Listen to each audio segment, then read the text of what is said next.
अब हमारा क्वेश्चन क्या है, एफ एक्स मेरे पास कोई पॉलिनोमियल दी हुई है x cube minus two which belongs to R x. मुझे क्या करना है, मुझे डिग्री और बेसिस फाइंड करनी है किसके लिए, एफ एक्स के स्प्लिटिंग फील्ड के लिए। क्लियर है।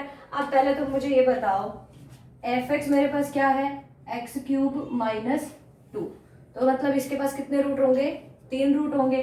से alpha 1, alpha 2 and alpha 3। Clear है। अब f x belongs to f square x of degree n, then alpha 1, alpha 2 and alpha n are the roots of fx. So what will be the splitting field of fx? That will be k, and k equal to f, मतलब fx कहाँ belong कर रहा है, F square x में ना, उसकी polynomial है F square x. तो इसका स्प्लिटिंग फील्ड कैसे बनेगा, k इक्वल टू इस f के राउंड में करके आपको ये सारे रूट्स लिख देने हैं, f round alpha 1, alpha 2 to alpha n। यही था ना हमारा splitting field. So what will be the splitting field of the polynomial x cube minus 2? splitting field क्या रहेगा, k, k equal to R x में बिलोंग करता है ना ये, तो आर राउंड, इसके कितने रूट्स हैं, 3 roots, round alpha 1, alpha 2 and alpha 3। ये क्या बन जाएगा, स्प्लिटिंग फील्ड किसके लिए, एक्स क्यूब माइनस 2 के लिए। अब इसके रूट्स क्या हैं, अल्फा 1, अल्फा 2, अल्फा 3। आप इन रूट्स को फाइंड आउट कर सकते हैं, बिल्कुल। एफ एक्स इक्वल टू है मेरे पास x cube minus 2, that means x cube minus 2 the power 1/3 whole cube. Formula will be a cube minus b cube, that is a minus b, a square plus b square plus a b. Clear. तो after solving this what will you get, x minus this x square plus 2 power 1/3 whole square plus x into 2 power 1/3. Clear. And after solving this, what will you get? The roots will be 2 power 1/3, 2 power 1/3 omega and 2 power 1/3 omega square. Clear है। इसको आप solve कर लेना, ये quadratic equation है, आप इसको solve कर सकते हैं। After solving this we will get 2 की पावर 1/3, इसका रूट आ गया। इस क्वाड्रेटिक के ये 2 रूट्स रहेंगे, where omega equal to -1 plus √3 iota by 2 and omega square equal to -1 minus √3 iota. Clear है। ये काम इसलिए हो सकता है कर लेना। तो what will be the splitting field of f x, K equal to R round first root is 2 power 1/3, second root is 2 power 1/3 omega and third root is 2 power 1/3 omega square. ये बन गया हमारा स्प्लिटिंग फील्ड। अब इस splitting field को हम shortest form तक लेके जाएंगे, मतलब जो चीज ऑलरेडी इसके अंदर है उसे यहाँ पे रीराइट करने की जरूरत नहीं है। अच्छा, 2 पावर 1/3, 2 की पावर 1/3 एक रियल नंबर है, belongs to R, so this can be rewrite as 2 power 1/3 omega and 2 power 1/3 omega.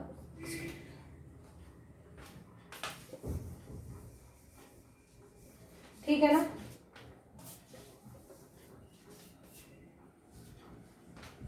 To की पावर 1/3 आर में कंटेन कर ही रहा है, तो उसको राउंड में करके लिखने की जरूरत है ही नहीं है। क्यों भाई, if alpha belongs to f, then F round alpha is equals to f. अगर अल्फा एफ में बिलोंग कर ही रहा है तो f round alpha will be equal to f. तो ऐसे ही 2⁻⁴ आर में बिलोंग करता ही है, तो इसको हम रीराइट कर सकते हैं R round this equal to only R round 2⁻⁴ omega and 2⁻⁴ omega square. Clear? Further we claim कि this is nothing but equal to R omega, कि इसके भी शॉर्टेस्ट फॉर्म क्या है मेरे पास, आर ओमेगा है। इतना बड़ा भी लिखने की जरूरत नहीं है, this is nothing but equal to R omega. तो इसके लिए क्या करेंगे, फर्स्टली एक बार यहाँ की कंटेनमेंट यहाँ पे दिखाएंगे और एक बार यहाँ की कंटेनमेंट यहाँ पे दिखा देंगे। देखो कैसे भाई, 2⁻⁴ omega belongs to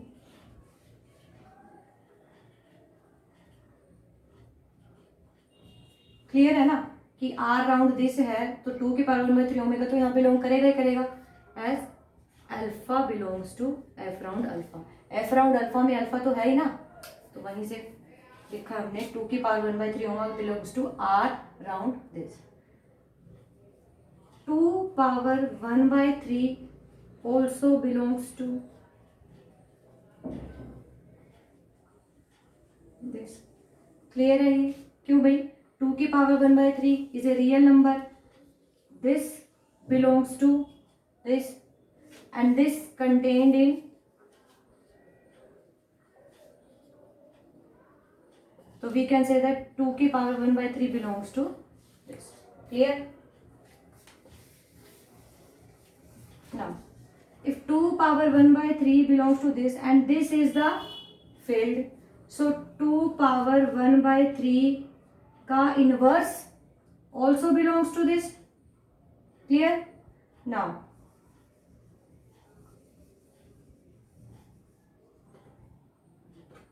2⁻⁴ omega belongs to and 2⁻⁴ का inverse belongs to R round। Clear? So both the elements are from the field this। तो 2⁻⁴ का inverse into 2⁻⁴ omega also belongs to R 2⁻⁴ omega 2⁻⁴ omega square. ठीक है, यहाँ से ये cancel हो गया, क्या आ गया मेरे पास, omega belongs to R round this also R contained in R round.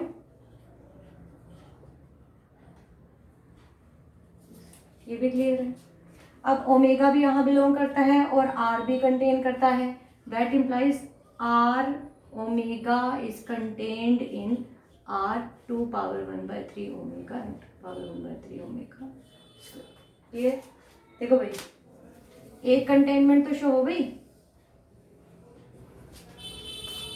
Secondly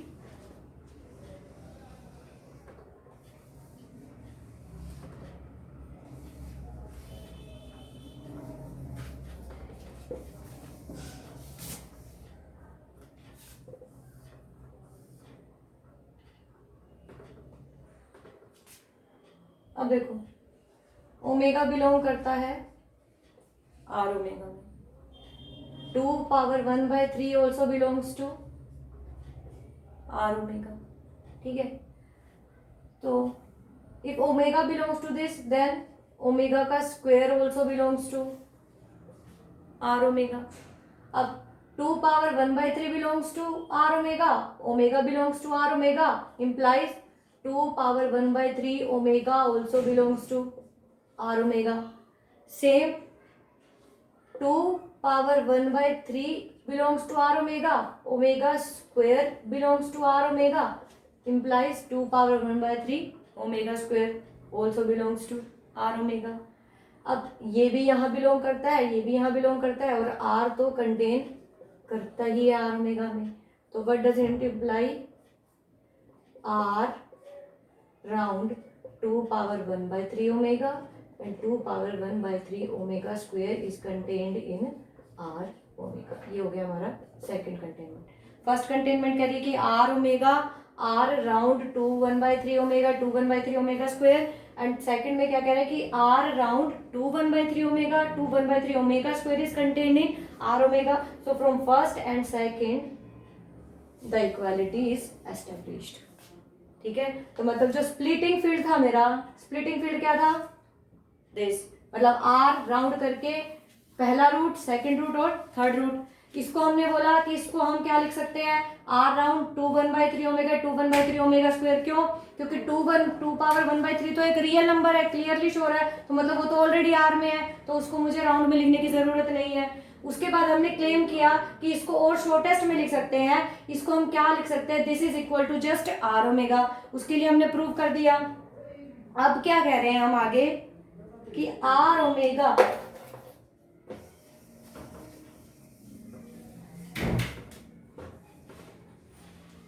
तो स्प्लिटिंग फील्ड किसके बराबर आ गया, आर ओमेगा के. Now we will claim that कि R omega is equals to R of iota, कि R omega can be rewritten as R iota. क्यों भाई, देखो ओमेगा क्या था, -1 प्लस √3 आयोटा बाय, ठीक है, दैट मीन्स ये क्या हो गया, -1/2 प्लस √3/2 आयोटा. क्लियर है. अब मुझे ये क्लेम करना है ना, वी क्लेम, मुझे क्लेम करना है कि जो स्प्लिटिंग फील्ड है मैं इसको शॉर्टेस्ट फॉर्म में लेकर आई आर ओमेगा तक. अब इस आर ओमेगा को भी, इस स्ट्रक्चर को किस में शॉर्ट कर सकते हैं, आर आयोटा में शॉर्ट कर सकते हैं. अब फिर से वही बात, अगर मुझे आर ओमेगा को आर आयोटा बताना है तो एक बार यहाँ की कंटेनमेंट यहाँ दिखानी होगी और यहाँ की कंटेनमेंट यहाँ दिखानी होगी. तो देखो कैसे, ओमेगा की वैल्यू आपको पता है क्या है, -1/2 प्लस √3/2 आयोटा मेरे पास है. तो चलो भाई, -1/2 प्लस √3/2 आयोटा बिलोंग करता है कहाँ पर, आर ओमेगा में. क्लियर, क्योंकि ये क्या है, ये ओमेगा है, तो ओमेगा तो आर ओमेगा में होगा ही होगा. ठीक है, अब 1/2 एक रियल नंबर है, वो भी कहाँ बिलोंग करता है, आर ओमेगा में. ये एलिमेंट और ये एलिमेंट, अगर दोनों एलिमेंट कहाँ बिलोंग कर रहे हैं, आर ओमेगा में, तो इसका मतलब 1/2 प्लस -1/2 प्लस √3/2 आयोटा, ये भी कहाँ बिलोंग करेगा, आर ओमेगा में. तो यहां से मिल जाएगा √3/2 आयोटा बिलोंग करता है आर ओमेगा में. क्लियर. अच्छा, फिर से मेरे पास क्या है, 2/√3 कहाँ बिलोंग कर रहा है, आर ओमेगा में, क्योंकि 2/√3 क्या है, एक रियल नंबर है. अब ये भी बिलोंग करता है, ये भी बिलोंग करता है, implies √3/2 iota into 2/√3 belongs to R omega. That means iota belongs to R omega. Iota R omega में है, आर भी आर ओमेगा में कंटेन करता है, implies R iota is contained in R omega. First containment खुश होगी हमारी कि आर आयोटा कहाँ कंटेन कर रहा है, आर ओमेगा में. सेकेंडली,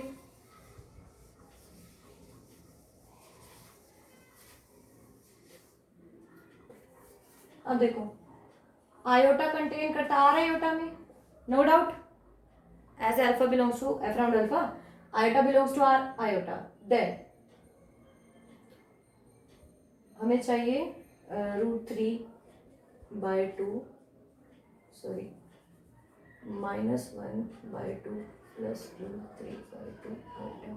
क्लियर है. Now √3/2 belongs to R iota as this is a real number, implies √3/2 into iota also belongs to r iota. Then -1/2 also belongs to r iota as it is a real number, implies -1/2 plus √3/2 iota also belongs to r iota. And what is this, this is omega. Omega belongs to r iota, r is contained in r iota, implies r omega is contained in r iota. ये हो गई मेरी second containment. तो from first and second R omega equal to R iota. तो मतलब इस F x का जो स्प्लिटिंग फील्ड है के, this is equal to R iota. ठीक है, अब स्प्लिटिंग फील्ड तो फाइंड आउट कर लिया, स्प्लिटिंग फील्ड क्या आया, आर आयोटा। अब क्या करना है मुझे, इस स्प्लिटिंग फील्ड की डिग्री और बेसिस फाइंड करनी है। अब k equal to R iota is the splitting field, तो what will be the degree, R iota की डिग्री क्या रहेगी, जो आयोटा की मिनिमल की डिग्री होगी। आप बताओ, x square plus 1 belongs to R x, x square plus 1 belongs to R x and iota is a root of x square plus 1। ठीक है भाई, आयोटा इस पोलिनोमियल का रूट भी बन रहा है और ये पोलिनोमियल कहाँ है, आर स्क्वेयर एक्स के अंदर है।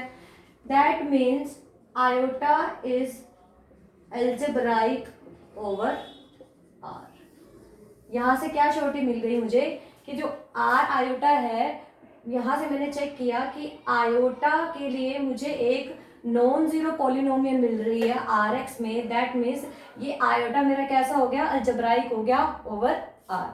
अब हमारे एक थ्योरम थी क्या, if alpha is algebraic over F then F round alpha over F is equals to n, and where this n is the degree of minimal polynomial of alpha। ठीक है, अगर अल्फा अल्जेब्राइक है F पे तो alpha की minimal होगी, alpha की जो मिनिमल होगी उसकी डिग्री होगी से n, then the extension F round alpha over F is of degree n। तो using this theorem we can say that कि degree of R iota will be equal to the degree of minimal polynomial of iota over R x. ठीक है, तो मतलब मुझे अब इस iota की मिनिमल मिल जानी चाहिए। अगर मुझे इसकी मिनिमल मिल जाएगी तो मुझे इस मिनिमल की डिग्री मिल जाएगी, मिनिमल की डिग्री मिल जाएगी तो वही डिग्री क्या होगी, आर आयोटा की डिग्री हो जाएगी। क्लियर है। अब देखो हम बोल रहे हैं, अभी हमने चेक किया कि एक्स स्क्वेयर प्लस 1 एक नॉन जीरो पॉलिनोमियल तो मिल गई मुझे जिसके लिए रूट बन रहा है। क्या यही मिनिमल है? मिनिमल के लिए क्या चाहिए, मिनिमल मुझे स्मॉलेस्ट चाहिए। मिनिमल के लिए मुझे क्या चाहिए, जो स्मॉलेस्ट डिग्री की पॉलिनोमियल हो, जो मोनिक हो और इरिड्यूसिबल भी हो। ये मोनिक तो है, इरिड्यूसिबल भी है। क्यों? क्योंकि इसके दो रूट बनेंगे, x प्लस आयोटा और एक x माइनस आयोटा। ठीक है, which doesn't belongs to R x. ये मोनिक भी है और ये इरिड्यूसिबल भी है। अगर ये श्योरिटी मिल जाए कि इससे स्मॉलेस्ट और कोई पॉलिनोमियल नहीं है जिसके लिए आयोटा रूट बनता है, तो यही हमारी मिनिमल हो जाएगी। अब ये श्योरिटी कहाँ से आएगी, iota does not belongs to R. Clear है, आयोटा एक इमेजिनरी नंबर है, वो आर में बिलोंग नहीं करता है। That implies the degree of minimal polynomial of iota will be greater than equal to 2। क्या है मेरे पास, रिजल्ट है कि if alpha does not belongs to F is algebraic over F, कि अगर कोई एक ऐसा एलिमेंट है जो एफ पे अल्जेब्राइक है पर एफ में बिलोंग नहीं करता, क्योंकि एफ पे अल्जेब्राइक है तो इसकी मिनिमल तो होगी होगी। अगर वो एफ में बिलोंग नहीं करता तो इस अल्फा की minimal polynomial of alpha, then the degree of minimal polynomial of alpha will be greater than equal to 2। इसी रिजल्ट तो मैंने यहां यूज कर लिया कि आयोटा आर में बिलोंग नहीं करता, आयोटा आर पे अल्जेब्राइक भी है। इसका मतलब क्या हुआ, अगर अल्जेब्राइक है तो इसके पास मिनिमल होगी और क्योंकि ये आर में बिलोंग नहीं करता तो ये श्योरिटी है इसकी मिनिमल की डिग्री या तो 2 होगी या 2 से ज्यादा होगी। तो आप मुझे बताओ मुझे क्या मिल रही है, एक्स स्क्वायर प्लस 1 मिल रही है ना मुझे पॉलिनोमियल, कितनी डिग्री की, 2 डिग्री की। अब ये श्योरिटी हो गई ना मुझे कि इससे कम डिग्री की तो हो ही नहीं सकती क्योंकि मिनिमम डिग्री क्या रहनी चाहिए 2, तो इसको मैं मिनिमल डिक्लेयर कर सकती हूं। So the polynomial x square plus 1 belongs to R x has been declared the minimal polynomial of iota over R and its degree is 2. So the degree of r iota over r is equals to 2. Clear है using this theorem. अब degree पता चल गई मुझे, r iota की over r कितनी है, 2 है। तो बेसिस क्या बन जाएगी, बेसिस के लिए बताया था 1 एंड आयोटा, क्या बताया था कि if f round alpha over f is equals to n, then basis क्या बनती है मेरे पास, अल्फा की पावर्स लेते जाते हैं हम कब तक, n-1 तक, क्योंकि n एलिमेंट्स होंगे ना बेसिस में। तो स्टार्ट करेंगे 1 alpha alpha square up to alpha power n-1। ठीक है, बेसिस कैसे फाइंड होती है, अगर मुझे मिल गया ना f round alpha over f equal to n, तो मतलब इसकी बेसिस में n एलिमेंट्स होंगे and the elements will be the powers of alpha starting from alpha power 0 1 2 up to n-1। तो these are the n elements. तो वही result हमने यहाँ यूज किया, r आयोटा ओवर r कितना मिल गया मुझे, 2 मिल गया। तो बेसिस विल बी आयोटा की पावर 0 और आयोटा की power 1, that is 1 and iota. Clear है, डिग्री भी मिल गई और बेसिस भी मिल गई।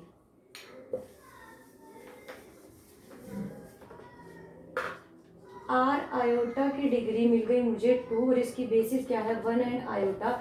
इसका मतलब क्या हुआ, आर आयोटा में बिलोंग करने वाला हर एक एलिमेंट से z belongs to R iota be any element, be any element, कोई भी एलिमेंट है ना ये, तो this z be written as the linear combination of this basis, क्योंकि आर आयोटा की बेसिस मिल गई 1 आयोटा, तो z will be written as a into 1 plus b into iota, where this a and b belongs to r. Clear? तो आपको ये क्या form नजर आ रही है, a plus iota b is a complex number. That means r iota is nothing but the complex plane. Clear? So the splitting field of x cube minus 2 is the complex plane and its degree is 2 and the basis is 1 and iota.